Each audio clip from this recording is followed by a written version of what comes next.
Isang testigo ang lumutang ngayong araw at naglabas ng nakakagimbal na pahayag ukol sa manibanta sa buhay ni Vice Presidente Inday Sara Duterte. Ayon sa kanyang salaysay, may umiiral umanong plano ng assassination na isinasagawa ng ilang matataas na opisyal ng pamahalaan at ang itinuturong utak sa likod ng ito ay walang iba kundi ang Pangulo na si Kuting Jr. Ang testigo na hindi pa pinangalanan para sa kanyang kaligtasan ay sinasabing dating konektado sa mga intelligence operations ng gobyerno. Inihag niyang isang isinagawang closed-door Senate hearing ang mga detalye ng planong pag-atake, kabilang ang mga oras, lugar at taong sangkot. Ayon sa kanya, may sapat siyang ebidensya na mag-uugnay kina Kuting sa nasabing plano. Tumangging magbigay ng pahayag ang Malacanang, ngunit iginiit ng kampo ng Pangulo na ito ay isang gawa-gawang istorya na may layuning siraan ang pamahalaan. Samantala, nananatiling tahimik si VP Sara sa issue, subalit naglabas ng pahayag ang kanyang opisina na mahigpit nilang pinabantayan ng seguridad ng Vice Presidente. Nananawagan naman ang publiko at ilang mambabatas ng agarang investigasyon upang matukoy ang katotohanan sa likod ng mga akusasyong ito. Sa harap ng lumalalim na krisis, nananatiling nakaantabay ang buong bansa sa mga susunod na akbang ng mga kinauukulan. At yan nga ang balitang ating pakakatutukan. Ngunit bago ang lahat, siguraduhin mag-subscribe at ihit ang notification bell para sa patuloy na pagtutok sa mga silap ng bagong balita sa tunay na boses ng masa.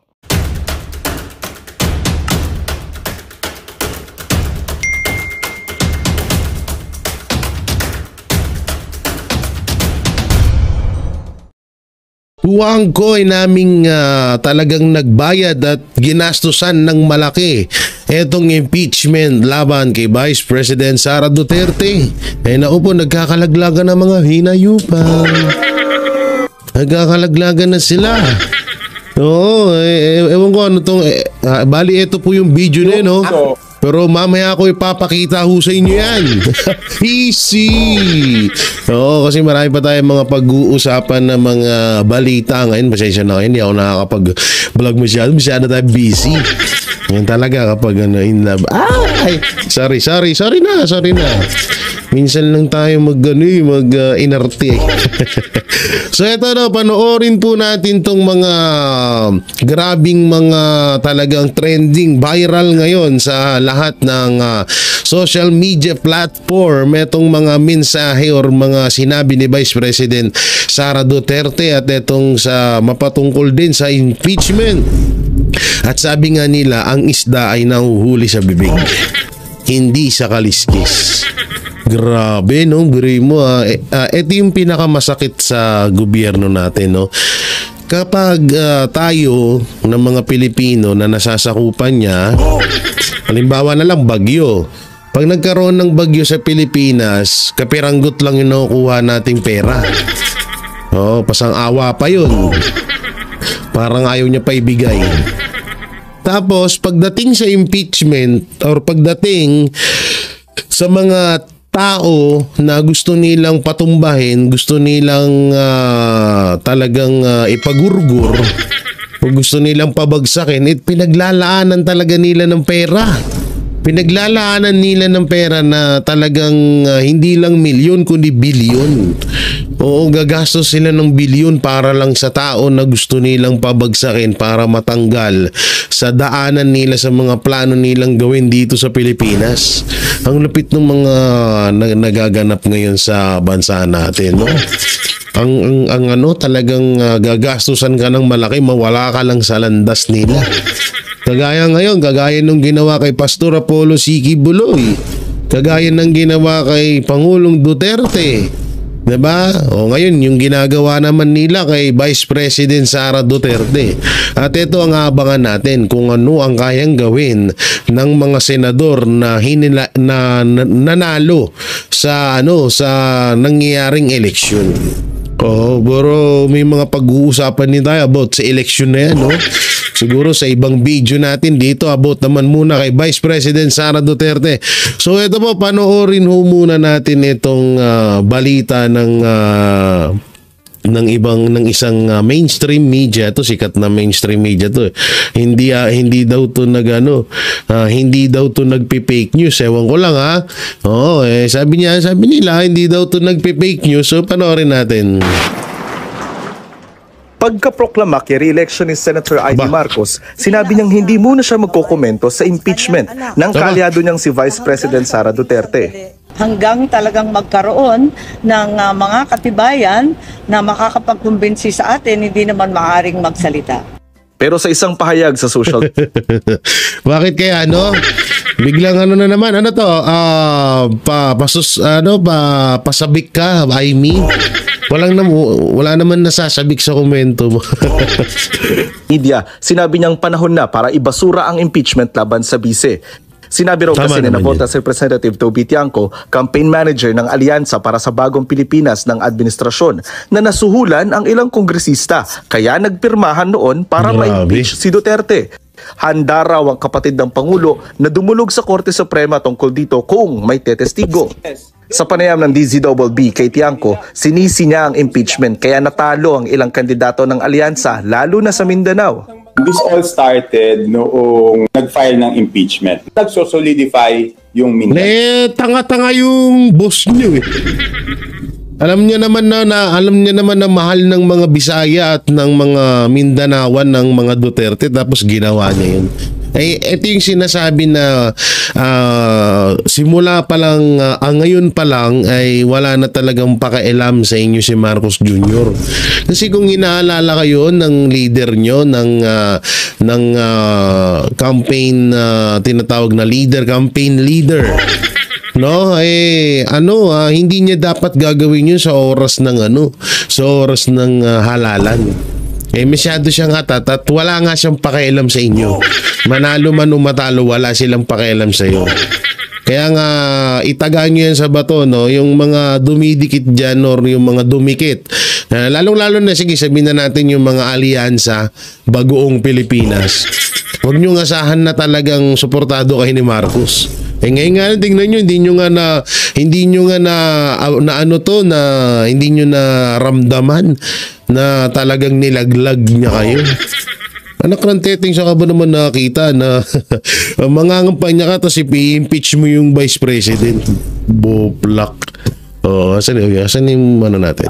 Kung dati, nakakakuha yung mga kandidato namin ng boto doon kasi ang basihan nila sa pagpili ng kandidato ay kung sino yung kursunada nila, na iba yung pagpili nila ng kandidato doon. So, kasalanan na naman ni Vice President yan. Kasalanan na naman ng mga Duterte na hindi binoto yung 12 alyansa nyo, ganun ba? Anak ng teteng na, puta na, si Vice President na nga yung ini-impeach.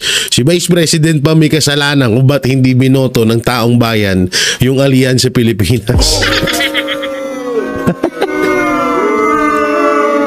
Bakit? Marami naman nakapasok ka. Nakapasok naman, hindi pala nakapasok, pinasok naman ni George Garcia si Lito Lapid. Pinasok naman ni George Garcia si Erwin Tulfo.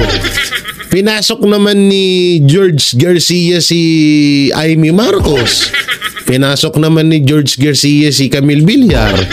Ba't nagpuputak ka dyan? Tayo lang, lahat talaga kasalanan ng Duterte. Sino po yung hindi boboto sa impeachment? Kung sa Cebu, ano bang ginawa na dun sa impeachment? 'Di ba? Nagsalita na yung mga in-interview na napilitan lang po kami pumiyama sa impeachment kasi po iipitin yung pondo namin eh. So, tangin ang nangyari. Alam mo, minsan na nagtataka na rin ako dito sa mga to. Parang wala silang GC. Kakalaglagan sila, no? Hindi ganito kasi una-una, alam nyo, ang mga ganitong samahan na toxic talaga, no? Hindi nila pinapangalagaan yung bawat isa sa kanila. Kasi tignan nyo, laglagan to the max na naman. 'Di ba? Sasabihin nung isa ganito, sasabihin nung isa ganyan, sasabihin nung isa labo-labo na. O ngayon, at least okay na rin to kasi inaamin nyo talagang pinaglaanan nyo ng bilyon yung nangyaring impeachment kay Vice President Sara Duterte. So syempre, kapag medyo nabibisto, hindi pala medyo talaga.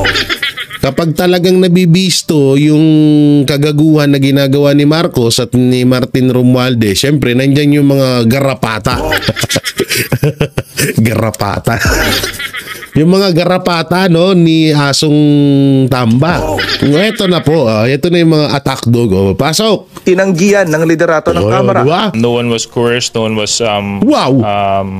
how do you say it, asked to sign. You know, everybody signed the impeachment based on their own volition.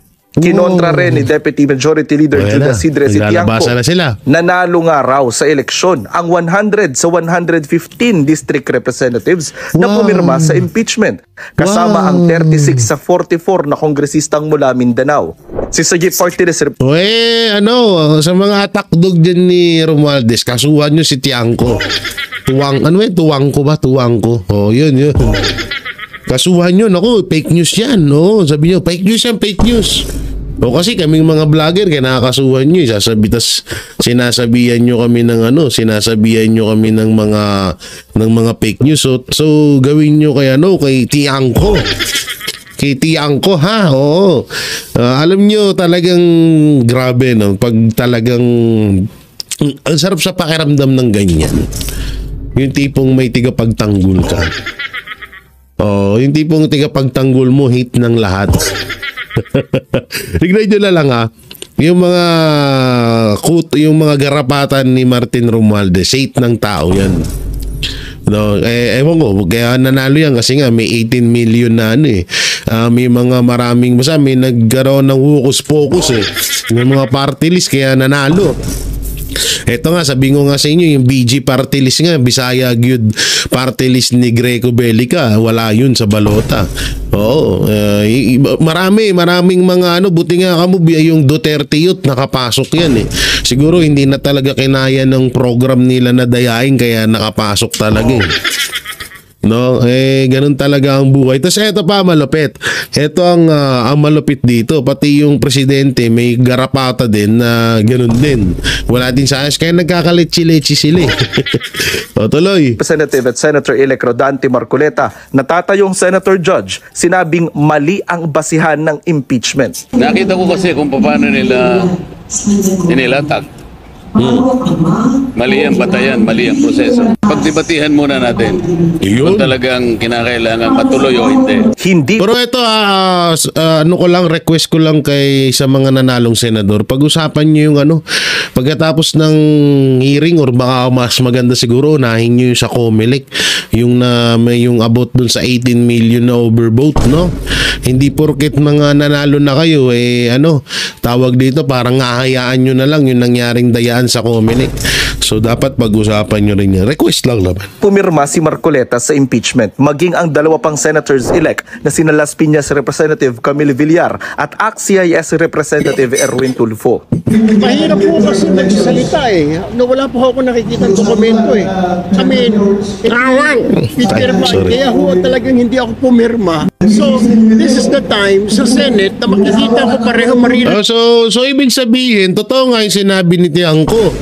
Kasi sabi ni Erwin, mahirap kasi daw magsalita or pumirma dahil wala daw siyang nakikitang tawag dito mga dokumento. So ibig sabihin, nagkaroon nga ng bayaran doon. Oo, kasi kahit walang nakita na papeles or mga dokumento laban sa impeachment kay Vice President Sara Duterte sa House of Representatives, so ibig sabihin nga talagang merong nangyaring magic doon. Ayan galing sa bibig ni Erwin Tulfo. Huli agad. Hindi ko pareho magpe-present ng kanilang mga pieces of evidence. I would advise the prosecution team of the House to really present credible evidence. Ang ibang bagong proklamang senador ayaw muna magkomento sa impeachment. No comment muna po ako dahil magiging impartial po kami kung magkakaroon po ako ng komento ukol dyan. Antayin po natin yung ebidensya. And then hindi ko rin alam kung sigurado yung takbo ng impeachment kung kailan mag-uumpisa, kung ito ay mag-carry over ba or hindi. Pero si Vice President Duterte, sinabi na gusto niyang matuloy ang paglilitis. I truly want a trial because I want bloodbath talaga. Yun, grabe yun. Palakpakan. Hindi, alam nyo, kaabang talaga itong mangyayaring debate sa impeachment kay Vice President Sara Duterte, promise. At dito rin ho natin malalaman, mga kabanateros, mga kabiyaya, na kung sino talaga ang loyal at sino ba talaga ang pumapanig sa katotohanan. Dito rin natin matatanggalan ng mga maskara at mga balat na balat kayo, mga mapagbalat kayo na mga politiko, no? At dito natin makita kung sino talaga ang mga politiko na hindi na natin kailangan pagkatiwalaan pa sa mga susunod na eleksyon. At ito pa ang isang garapata ni Martin Romualdez. Panoorin natin. Ng isang kongresistang tatayong prosecutor sa impeachment. Hindi kailangan maging bloodbath dahil gusto nating malinaw lang ang pagkakalatag ng ebidensya. 16 na boto ang kailangan para makonvict ang bise. Base sa komposisyon ngayon ng mga tatayong senator judge, 7 na ang markadong kaalyado ng mga Duterte. Obligasyon na lang namin na mailatag ng malinaw ang ebidensya para sakaling ang kanilang konsyensya sayang apelido nila nito. Sa kanilang isip. Sayang apelido nito, defensor pa naman, no? Oh, ang ganda-ganda ng imahin ni Miriam Defensor Santiago eh. Oh, tapos ito nagkalat dito. Dapat nga ba makonvict o dapat ma-acquit? Jonathan Nanda. Ewan ko sa'yo, dapat ba mamig? Alam nyo, hindi nyo, ako naniniwala ako na hindi nila kayang ipa-impeach si Vice President Sara Duterte. Hindi, naniniwala ako dun. Kahit na alam natin na medyo dehado, pero unang-una kasi doon pa lang sa mga tawag dito sa mga ebidensya na inilalatag laban kay Vice President Sara Duterte ay sobrang maling-mali na. Biruin mo, limang ebidensya yun. Yung pang-5 lang yung ginamit nila laban sa impeachment. So, at ano pa dito, mas karapat dapat pang ma-impeach si Marcos Jr. kaysa kay Vice President Sara Duterte. Eh, biruin mo ba naman kung halimbawa lamang na confidential fund lamang ang pag-uusapan, eh wala na. Panalo na si Vice President Sara Duterte. Eh, biruin mo, confidential fund ni Marcos Jr. 4 billion. Oh, eh yung mga pondo pa ngayon na natabunan na ng mga issue. Yung GAA, yung BICAM report na 241 billion. Diba? Yung PhilHealth, Maharlika Fund, GSIS, SSS. Ang dami. Yung flood control, 5,500 na flood control. Asan na yun? Kaya kung usapang impeachment lang, eh may pagkakalagyan si Marcos Jr. Samantala, dito tayo sa isang video na kung saan ito nga yung nangyaring laglagan.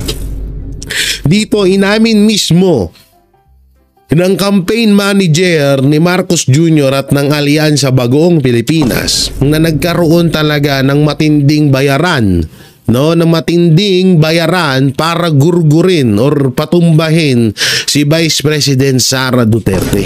So eto na nga yung panoorin natin. May data ba kayo after the Hague? May data po ba kayo after the Hague naman? Yes, after the Hague talagang na problema na tayo, no?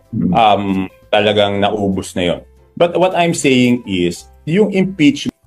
Wait lang basahin natin nandito. Impeachment and budget, grid. Is BBM under the control of Martin Romualdez? Wow! What the heck? Ayan is BBM under the control of Martin Romualdez? As per DBM, 410.2 billion ang DPWH. Congress introduce change and adjustment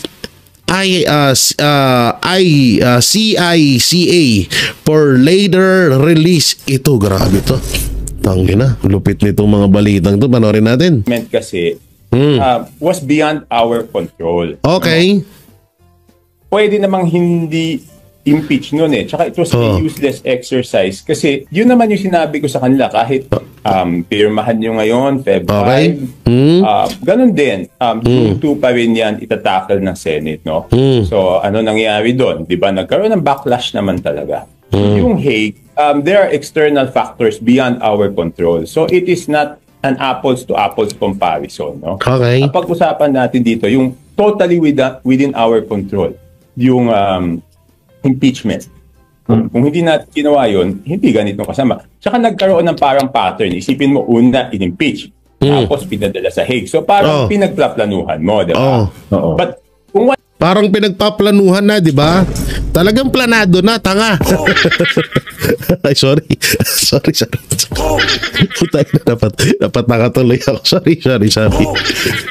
Ay, wala yung impeachment, baka iba yung pananaw ng tao. Baka sabihin nila, sumunod lang talaga sa batas. Pero yung impeachment, iba ang tingin ng tao doon. Okay. Given what you said, bakit kasi given what you said bakit nga ba pinilit? If you had these discussions within the administration noon, bakit pa ipinilit yung impeachment even despite your warnings sa kanila? Bakit pinilit yung impeachment? Hindi na ako sinama doon sa Hindi na ako sinama doon sa huling usapan. Nagtampururot ang gago. Hindi nyo naman pala kaya sinama Kaya naman pala nagagalit si Tiangco Ano ba to? Tuwangco ba to? Ano ba apelido nito? Toby Tiangco. Tiangco. Okay. Hindi nyo naman pala sinama nga kaya naman pala nagagalit ito. Kaya pala nang lalaglag. Dapat kasi sa susunod, Marcos tsaka Martin Romualdez, kahit na tumatai kayo, excuse me sa mga kumakain, isama mo si Tiangco para hindi ganito nagtatampururot. Anak ng teteng, yun lang naman pala yung niya. Okay. Pero doon sa mga nangyari, may duda ako kung bakit pinilit yung impeachment. Can you share with us or would you keep that to yourself muna? Alam mo, di ba galit na galit si Presidente doon sa budget, di ba? Okay. At hindi lahat because of the lack of time, hindi lahat ng items doon na-veto. Di ba? Yes. Di ba? Alam namin. Usapan dyan is malaking amount yung i-veto, di ba? Yes. Later on, maliit na lang yung na-veto, like 20 billion yata. Okay. So, ang ginawa nun, nagkaroon ng conditional release, di ba? Yes. Okay. So, noong hindi mailabas yung conditional release, yun ang, sa tingin ko, nung time na yun ang iniisip kong nagtulak. Na ituloy yung impeachment para meron silang magamit at sabihin na kailangan natin ilabas yung conditional release kasi pumirma tong mga to. And later on, I was proven correct. Yun yung duda ko noong ginagawa nila yan. Okay? Puro duda, adik ka ba? Ako, adik ka ba? Puro ka duda Tana, doon ka na sinasalaysay mo na, idiretso mo na. Anak ng teteng ka naman. Duda, yun ang duda ko.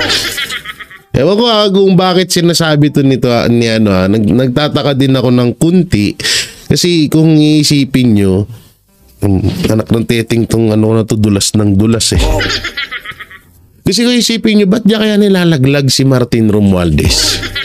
No, bakit niya kaya hindi kaya nagkakaroon na ng gulo sa loob ng hawla ni Marcos Jr. at Martin Romualdez?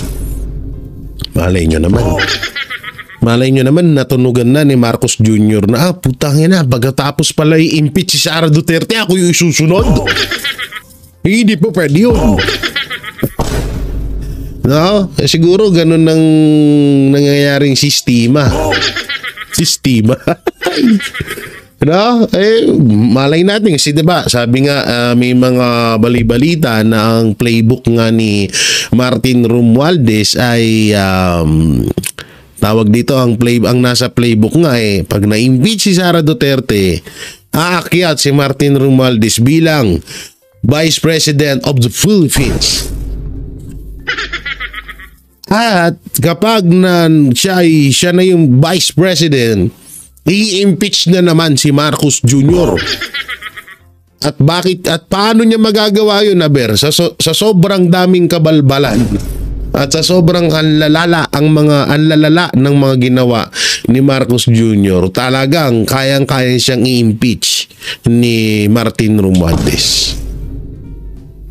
Kontrolado ni Martin Romualdez ngayon lahat. Sa Congress pa lang, kontrolado na ni Martin Romualdez.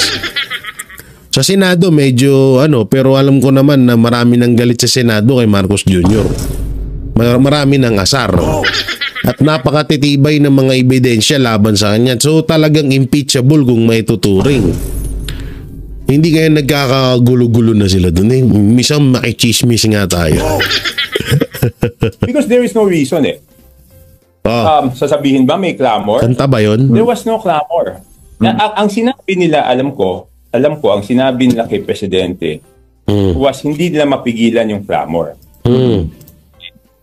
Pero, RG, common sense naman, sinong politiko ang gustong may kaaway ka at gusto mong awayin yung Vice President entering an election? Number 1. Si Marcos lang. Number 2, lahat naman ng politiko ay humihingi ng suporta sa Iglesia ni Cristo. So, ang gustong mag-vote ng impeachment nung nag-rally na ang Iglesia ni Cristo supporting the call of the President na wag ituloy yung impeachment. Bobo si Marcos. Number 3, yung Presidente ayaw niya talaga nung impeachment because on the day of the signing of the impeachment, I had a meeting with... Naku! Yun daw na impeachment. Si Raulo. Tigilan nyo nga ako. Sumegway pa no? Lul. Anong ayaw ng Pangulo ang impeachment? Si Raulo ka ba? Tangina, kung ako presidente, hayaan ko ba na kung talagang ayaw ko, hayaan ko bang ma-impeach yung Vice President sa Congress? Kung ayaw niya ma-impeach si Sara, sa Congress pa lang ginawa niya na. Tigilan mo ako, kwangko. Oo, hindi mo kami mapapaniwala sa ganyan. Na nagkataon, yun yung pipirmahan, natapos kami mag-meeting, tapos na yung pirmahan, he did not even talk to me about it. Hindi naman niya sinabi bakit hindi ka pumirma, bakit hindi man niya sinabi na naka 215. Hindi niya talaga pinag-usapan. Kung hindi ako pumirma at gusto niya, hindi dapat natanggal na ako, di ba? So, paano ko sabi na yung conditional release ang naging motivation? Kasi nung hino-hold na yung mga conditional release, kinausap ako ng dalawang tao ni Speaker. Okay. Ano sabi sa'yo? Request nila na ma-release yung mga conditional release. Ano yan? Ko, hindi pwede. Sabi nila, yung mga yan pumirma sa impeachment. So sabi ko, sino nag-authorize sa inyo ipangako yan? So I cleared with the President. Sabi, sir, kasi ganito sinasabi nila eh. Pinangako daw nila yung conditional release. Sabi niya, walang usapang ganyan. So very clear. Magandang balita ang hatid namin sa inyo ngayong araw. Sa pagtatapos ng aming balitaan, nagbigay kami ng mga mahalagang impormasyon. Maraming salamat sa pagtutok at pagsuporta sa aming programa. Huwag kalimutang manatili sa mga susunod na araw para sa mga bagong balita at mga kwento na dapat nating abangan. Mula sa Boses ng Masa, magandang araw, Pilipinas!